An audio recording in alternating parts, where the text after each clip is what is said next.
ஸ்ரீ குருப்யோ நமஹ. தெய்வத்தின் குரல் இரண்டாம் பகுதி 70வது தலைப்பு. புராணம். இதிகாசங்களின் பெருமை. புராணங்களை வேதத்துக்கு உபாங்கமாக சொன்னால், இதிகாசங்களையோ வேதத்துக்கு சமானமாகவே உயர்த்தி சொல்லியிருக்கிறது. பாரதத்தை பஞ்சமோ வேதா, ஐந்தாவது வேதம் என்று சொல்லியிருக்கிறது. இராமாயணத்தை பற்றி வேதத்தால் அறியத்தக்க பரமபுருஷன் தசரதனின் குழந்தையாக அவதாரம் பண்ணியவுடன் அந்த வேதமும் வால்மீகியின் குழந்தையாக அவதாரம் பண்ணிவிட்டது என்று சொல்லியிருக்கிறது.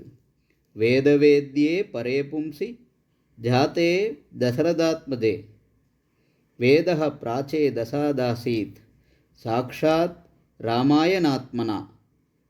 பிரச்சேதசின் பிள்ளையானதால் வால்மீகிக்கு பிராச்சேதஸ் என்று பெயர். இராமாயண பாரத கதைகள் நம் தேச ஜனங்களின் இரத்தத்திலேயே ஊறிப்போனவை. இந்த இதிகாச பட்டணம் குறைந்து போய்விட்ட இந்த 40-50 வருஷத்துக்கு முன்பு வரை பாமர ஜனங்கள் உள்பட எல்லோருமே வெளிதேசத்தார் வியக்கும்படியான நல்லொழுக்கங்களோடு யோக்கியமாக இருந்து வந்தார்களென்றால் அதற்கு முதல் காரணம் இராமாயணமும் பாரதமும் தான். பாரத பிரவச்சனம் விடாமல் ஒவ்வொரு ஊர் கோயிலிலும் நடக்க வேண்டும் என்பதற்காக தமிழ் ராஜாக்கள் மானியம் கொடுத்து வந்திருக்கிறார்கள்.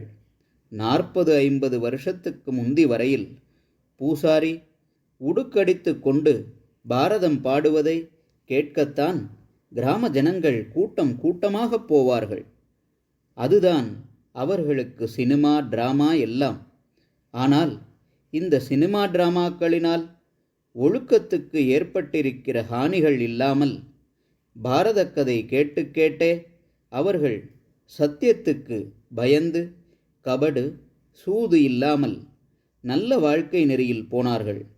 பாரதத்துக்கு இந்த தமிழ் தேசத்தில் இருக்கிற மதிப்பு கிராம தேவதை ஆலயத்தை திரௌபதி அம்மன் கோவில் என்றே சொல்வதிலிருந்து தெரிகிறது.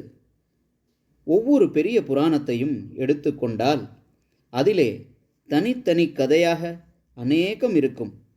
ஒவ்வொரு கதையும் ஒரு குறிப்பிட்ட தர்மத்தை வலியுறுத்துவதாக இருக்கும். இதிகாசத்திலோ ஆரம்பத்திலிருந்து கடைசி வரை ஒரே கதையாக இருக்கும்.